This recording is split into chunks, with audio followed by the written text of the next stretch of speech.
Оңтүстік Қазақстан облысының балалары даму көрсеткіші бойынша ең төменгі орында.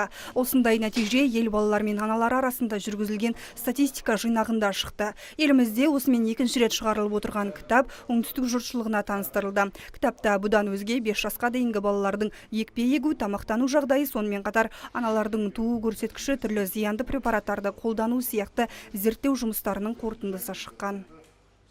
Мынау Біріккен ұлттар ұйымының балалар қорына деген көңілі өздеріңізге мәлім. Және осы балалардың денсаулығына қатысты, балалардың дамуына қатысты үлкен ауқымды дүниежүзілік іс-шаралар қабылданған. Сол іс-шаралардың орын алуын әр уақытта бақылап, дүниежүзілік Біріккен ұлттар ұйымы балалар қоры арқылы осы жүзеге асып тұрады.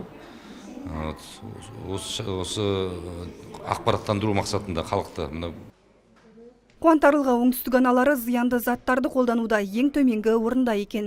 Ащы су, есірткі заттарын тұтынып шылым шегетін аналар мен болашақ аналар негізінен еліміздің солтүстік өңірінде тіркелген. Аналар мен балалар арасында жүргізілетін бақылау жұмыстары одан әрі жалғасын тауып, алдағы уақытта мұндай статистикалық кітаптар тағы да жарыққа шықпақ.